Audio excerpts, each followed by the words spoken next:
ईश्वर को खोजने निकलोगे तो संसार मिट जाएगा। और यही डर हमें खोज से रोकता है, क्योंकि जब तक हम संसार में हैं हम उसे पकड़कर जीते हैं। हमारी पहचान, हमारे रिश्ते, हमारे नाम सब इसी संसार की मिट्टी से बने हैं। अगर तुम सचमुच ईश्वर की खोज में जाओगे तो ये सब कुछ जो तुम्हारे चारों ओर है गिर जाएगा। तुम्हारे सारे संबंध, तुम्हारी सारी निश्चितताएं, तुम्हारा मैं सब राख हो जाएगा। और इसलिए हम खोज नहीं करते, हम केवल शब्दों से खेलते।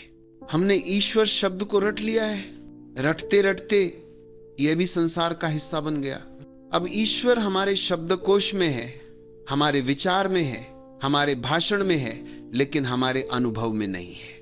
हम मंदिर बनाते हैं, मस्जिद बनाते हैं, गुरुद्वारे बनाते हैं, पर असल में यह सब हमारे संसार का विस्तार है। जैसे हमने दुकान बनाई, घर बनाया, बाजार बनाया, वैसे ही हमने ईश्वर के नाम पर एक और भवन बना लिया। हमारा मन बड़ा चालाक है, वह हर चीज को अपने संसार में खींच लाता है, यहां तक कि धर्म को भी। हिंदू है, मुसलमान है, सिख है, ईसाई है, जैन है, सब अपने अपने झंडे लेकर खड़े हैं। जैसे झगड़े कम हो इस पृथ्वी पर, वैसे ही हमने धर्मों के झगड़े भी जोड़ दिए। राजनीति है, प्रतिस्पर्धा है, धन की दौड़ है, प्रतिष्ठा की लालसा है, और अब धर्म भी उसी होड़ का हिस्सा बन गया है। हमने परमात्मा को भी प्रतियोगिता बना दिया है। तुमने कभी सपना देखा होगा जिसमें तुम सोचते हो कि तुम जाग गए हो? सपने में भी जागने का सपना देखा जा सकता है, यही सबसे खतरनाक सपना है, क्योंकि उसमें पूर्ण भ्रांति होती है। तुम सोचते हो कि तुम जाग गए, लेकिन अभी भी नींद में हो, और यही हमारे जीवन का धर्म है। हम सोचते हैं कि हम धार्मिक हैं, पर यह भी एक सपना है। हम धर्म का सपना देख रहे हैं, जबकि वास्तविकता में गहरी नींद में है। जो व्यक्ति संसार में रहते हुए धार्मिक होने का स्वप्न देखता है, वही सबसे गहरी नींद में है। हमने असली परमात्मा को खोजने की जगह नकली परमात्मा बना लिए, क्योंकि असली परमात्मा को खोजना खतरा है, उसमें हमें खुद को मिटाना पड़ता है, और मन अपने मिटने से डरता है। इसलिए वो अपने चारों ओर शब्दों का, मंदिरों का, शास्त्रों का एक सुंदर जाल बुन लेता है और खुद को उसमें सुरक्षित महसूस करता है। धर्मशास्त्र कहते हैं परमात्मा ने जगत बनाया। संत हंसते हैं, क्योंकि अगर चारों ओर देखो तो पता चलता है कि जगत ने परमात्मा बनाए हैं। मंदिर में जो मूर्ति रखी है उसे किसने बनाया? तुमने। फिर तुम उसी के आगे झुकते हो, पूजा करते हो, प्रार्थना करते हो। क्या यह खेल नहीं है? तुमने पत्थर को खुद तराशा, उसे रंगा, उसे सजाया, और फिर उसी से कहने लगे, हे प्रभु मुझे आशीर्वाद दो। मनुष्य बड़ा कलाकार है, वो खुद मूर्ति बनाता है, फिर उसी के आगे झुकता है। खिलौनों से खेलते बच्चे जैसे, वैसे ही वह पत्थर से खेलता है, और फिर गर्व से लौटता है, आज मैं मंदिर गया था। यह पूजा नहीं, यह मन की चालाकी है। यह सब शब्दों का जाल है। शब्दों से हमने एक सुंदर भ्रम रच लिया है, और शब्द देते हैं एक झूठी तसल्ली, एक झूठी समझ। हमें लगता है कि हम समझ गए, और यही सबसे बड़ा धोखा है, क्योंकि शब्द से कोई समझ नहीं आती, केवल समझने का भ्रम आता है। शब्दों की समझ वैसी ही है जैसे वस्त्रों से नग्नता को ढांक लेना। नग्नता मिटती नहीं, बस छिप जाती है, बल्कि कभी कभी ढांपने से नग्नता और भी स्पष्ट हो जाती है। पंडित भी वैसा ही है। मूर्ख तो एक सरल मूर्ख है, पर पंडित की मूर्खता बहुत जटिल है। वह मूर्खता को ज्ञान के वस्त्रों में लपेट देता है ताकि कोई न पहचान सके, पर जो देखना जानता है उसे वही मूर्खता सबसे ज्यादा प्रकट दिखाई देती है। शब्दों से आई समझ समझ नहीं है। अगर यह समझ में आ जाए तो यही समझ का पहला कदम है। शास्त्रों से मिला ज्ञान ज्ञान नहीं है। अगर ये जान लो तो ज्ञान का द्वार खुलने लगता है, तब शब्दों को हटाना कठिन नहीं होगा। कठिन इसलिए है क्योंकि हमें भ्रम है कि शब्द ही ज्ञान है। हम पत्थर को हीरा समझ बैठे हैं, और जब यह बोध होगा कि ये पत्थर है तो उन्हें छोड़ने में कोई कठिनाई नहीं होगी। सिर्फ पहचान आ जानी चाहिए बस। जैसे ही पहचान होगी ये पत्थर है, हीरा नहीं हाथ से गिर जाएगा अपने आप। जब शब्द गिर जाते हैं तब अर्थ जन्म लेता है। जब मन के ऊपर से शब्दों की धूल हट जाती है तो भीतर से नेहा शब्द की धारा फूट पड़ती है। हमारा मन पूना की उस नदी जैसा है जो पत्तों से ढक जाती है। पानी नीचे बह रहा होता है पर ऊपर से दिखाई नहीं देता। अगर पत्ते हटा दो तो जल झलकता है, अगर शब्द हटा दो तो अर्थ झलकता है। लेकिन याद रखना, सारी दिशाओं में यह बात सही नहीं है।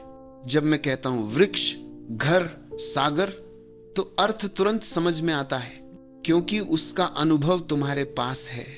पर जब मैं कहता हूं ईश्वर, मोक्ष, आत्मा, तब कुछ भी नहीं समझ में आता क्योंकि इनका अनुभव तुम्हारे पास नहीं है। जो रेगिस्तान में रहता है उसने कभी सागर नहीं देखा। अगर तुम उससे कहो सागर तो वह शब्द तो सुनेगा पर उसका अर्थ उसके भीतर नहीं उतर पाएगा। वो कल्पना कर सकता है पर अनुभव नहीं कर सकता। वो कह सकता है जैसे यहां रेत फैली है वैसे ही शायद वहां जल फैला होगा, पर क्या वह सच में सागर को जान सकता है? नहीं। सागर को तो वही जानता है जिसने उसकी लहरों को छुआ, जिसने उसमें डुबकी लगाई, जिसने उसमें खोया खुद को। जब मैं कहता हूं परमात्मा तो याद रखो, न तुमने परमात्मा को देखा, न उसके किनारे खड़े हुए, न उसकी लहरों में उतरे। तुम बूंद हो जो दूर बैठी है और डरती है कि अगर सागर में गई तो खो जाएगी। यह डर सच भी है, बूंद खो जाएगी, लेकिन यही असली चमत्कार है, खोकर ही बूंद सागर बन जाती है। छोटा मिटता है और विराट जन्म लेता है। पर अभी तो तुम्हें केवल खोने का भय है, पाने का अनुभव नहीं। इसलिए संत कहते हैं पहले शब्द हटाओ, क्योंकि शब्द का क्षेत्र नहीं है, यह निह शब्द की भूमि है। संतों के वचन पाठशालाओं में नहीं समझे जा सकते। विश्वविद्यालयों में जो पढ़ाया जाता है वो केवल अक्षर है, सार नहीं। शास्त्रों ने संतों के वचनों को लिखा तो जरूर, पर केवल खोल पकड़ी, आत्मा खो गई। नहीं, राम बिन ठाव छोटा है पर इसमें सारा धर्म समाया है। सारे वेद, सारे उपनिषद, सारी गीताएं सब इस एक वचन में घुल जाते हैं। अगर इस एक वचन को तुमने समझ लिया तो न कुरान की जरूरत रह जाती है, न बाइबल की, न किसी और धर्म ग्रंथ की। यह वचन बीज है।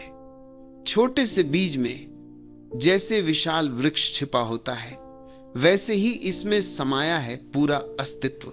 जिन संतों ने ऐसे वचन कहे वे कोई पंडित नहीं थे। कबीर, नानक, दादू ये अक्षर नहीं, अनुभव जानते थे। और हैरानी यह है कि पढ़े लिखे लोग बहुत कम ही संत बन पाते हैं, क्योंकि पढ़ा लिखा व्यक्ति बहुत चालाक हो जाता है। वह समझने के भ्रम में जीता है। वो अपने ज्ञान से खुद को धोखा देने में इतना पारंगत हो जाता है कि खुद को पकड़ ही नहीं पाता। गैर पढ़े लोग सरल हैं, उनके पास बोझ नहीं है, उनके भीतर दीवारें नहीं है।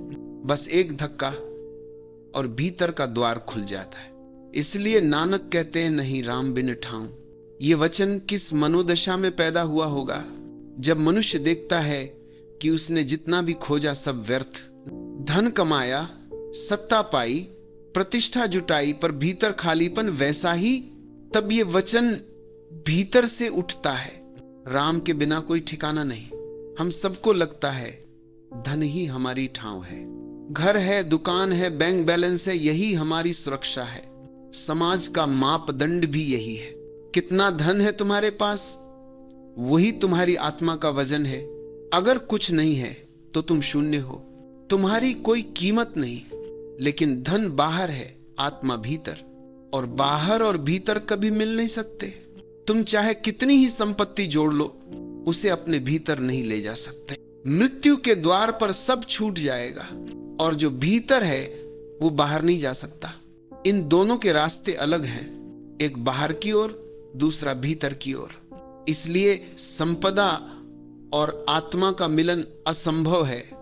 धन और राम दो विपरीत दिशाएं हैं। जहां धन की पूजा है वहां राम की उपस्थिति नहीं हो सकती।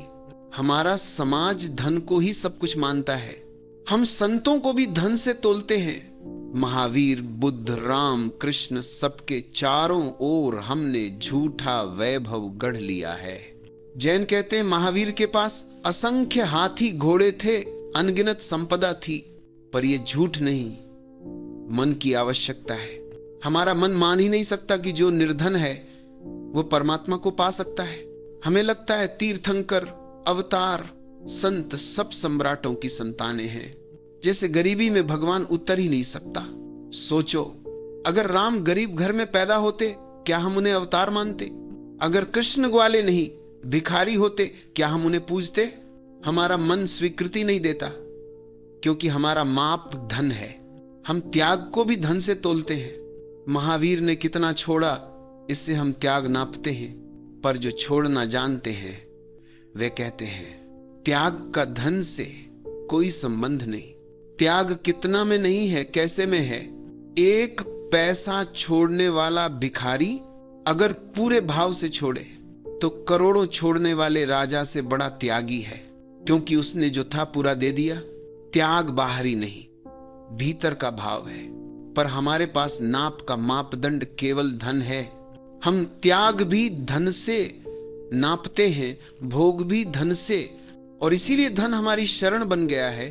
और जब तक धन हमारी शरण है, राम हमारी शरण नहीं बन सकते।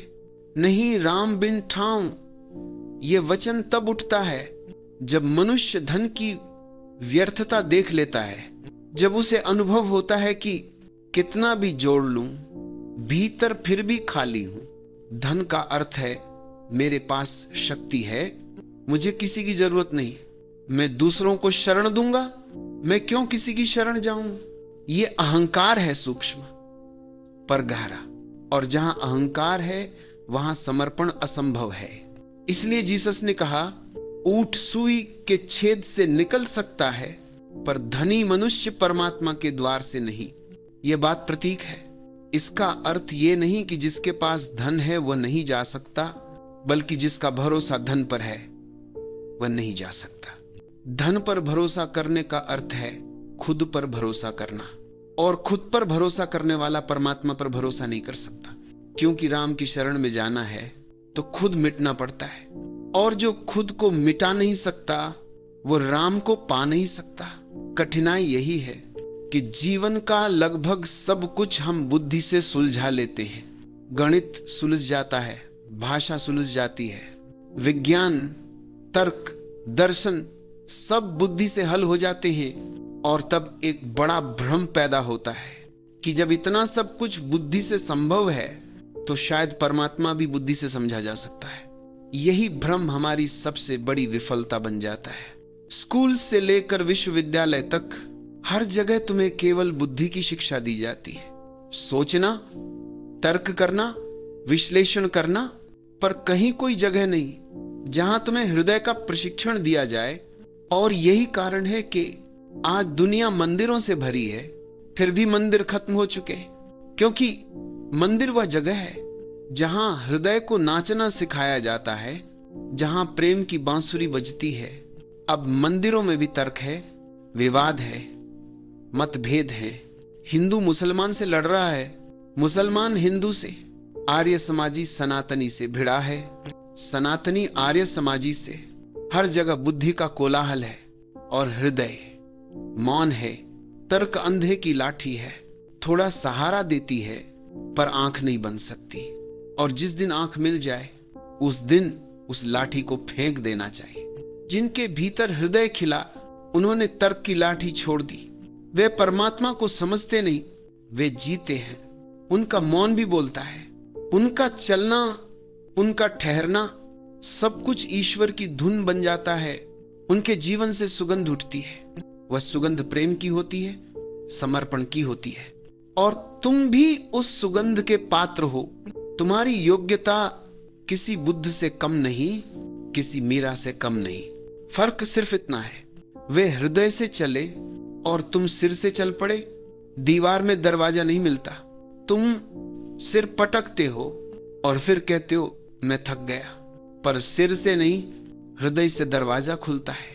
तुम्हारे भीतर एक और लोक है, बहुत कोमल, बहुत गहरा। वही तुम्हारी असली संपदा है। बुद्धि ऊपर ऊपर है, सतह पर तैरता हुआ कचरा हृदय गहराई में है, रत्न की तरह कीमती, जीवंत। और जो उस गहराई में उतर गया वह फिर कभी ऊपर नहीं आता, वो वहीं खो जाता है और वहीं पा लेता है सब कुछ। परमात्मा को समझने की कोशिश मत करना, कभी किसी ने समझा नहीं और न कोई समझ सकेगा। जिस दिन परमात्मा समझ में आ जाएगा उस दिन धर्म समाप्त हो जाएगा। उस दिन न प्रार्थना बचेगी न भक्ति, क्योंकि जिसे तुम पकड़ सकते हो, जिसे माप सकते हो, उसकी पूजा नहीं की जा सकती। कार्ल मार्क्स ने कहा था, जब परमात्मा प्रयोगशाला में सिद्ध हो जाएगा, जब हम उसे परखंडली में पकड़ लेंगे, उसका विश्लेषण कर लेंगे, तब मैं मानूंगा। पर जिस दिन ऐसा हो गया उस दिन परमात्मा मर जाएगा, क्योंकि फिर वो तुम्हारा नौकर बन जाएगा। बटन दबाओ, हुक्म करो और वह चल पड़े। ऐसा परमात्मा परमात्मा नहीं रह सकता, वो बिजली की तरह गुलाम बन जाएगा। बुद्धि सागर को चम्मच से नापना चाहती है और जब नाप नहीं पाती तो कहती है सागर नहीं है। पर सागर नापने के लिए नहीं, डूबने के लिए है। नहाओ उसमें, भीग जाओ, वह तुम्हें घेर लेगा, वो तुम्हें बदल देगा। और जब मैं कहता हूं समझो, तो मेरा अर्थ है हृदय से समझो, अनुभव से समझो। जितना समझोगे उतना ही देखोगे कि समझना असंभव है। ज्ञान की पराकाष्ठा यह है कि जानने वाला झुक जाए और कहे मैं अज्ञानी हूं। यही सच्ची बुद्धिमत्ता है। मैं तुम्हें परमात्मा को समझाने नहीं आया हूं, मैं तुम्हें जीने का रास्ता दिखा रहा हूं। मैं कोई पंडित नहीं, कोई उपदेशक नहीं, मैं वही कह रहा हूं जो मैंने जिया है। बुद्धि से मैंने भी बहुत कोशिश की, पर जितना तर्क किया उतनी नास्तिकता बढ़ी और एक दिन लगा ये दिशा गलत है। जैसे कोई सूरज की पीठ करके चले और कहे अंधेरा बढ़ता जा रहा है। अंधेरा बढ़ेगा ही जब तक तुम हृदय की ओर नहीं मुड़ते, प्रकाश नहीं आता। विश्वविद्यालय ने मुझे निकाल दिया क्योंकि मैं बहुत प्रश्न पूछता था, हर बात पर संदेह, हर उत्तर पर तर्क। और एक दिन देखा सिर्फ नहीं बचा है, पर नहीं में जीवन नहीं होता। जीवन हां में होता है, स्वीकार में होता है। फूल हां में खिलते हैं, नहीं में मुरझा जाते हैं। जो सब कुछ नहीं कहता है वह अंततः स्वयं को भी नकार देता है। जो तर्क की तलवार से खेलता है एक दिन अपनी गर्दन भी उसी तलवार से काट देता है। जीने के लिए श्रद्धा चाहिए, अश्रद्धा में जीवन नहीं पनपता। यहां तक कि नास्तिक भी श्रद्धा से जीता है, बस उसकी श्रद्धा उलटी है। वो कहता है ईश्वर नहीं है, पर इस विश्वास में भी एक श्रद्धा है। उसका नहीं भी एक हां छिपाए बैठा है। कम्युनिस्ट अपनी किताबों के लिए मरने को तैयार है। दास कैपिटल उसकी गीता है, मार्क्स उसका कृष्ण है। नाम अलग है पर खोज वही है, श्रद्धा की खोज। क्योंकि मनुष्य बिना श्रद्धा के जी ही नहीं सकता। तो बुद्धि से नहीं, हृदय से चलो। सोचो मत, महसूस करो, समझो मत, जियो। परमात्मा विचार में नहीं, अनुभव में है। और जब तुम अनुभव करते हो तो कोई प्रश्न नहीं बचता, कोई उत्तर नहीं चाहिए, बस मौन रह जाता है। और वही मौन परमात्मा है।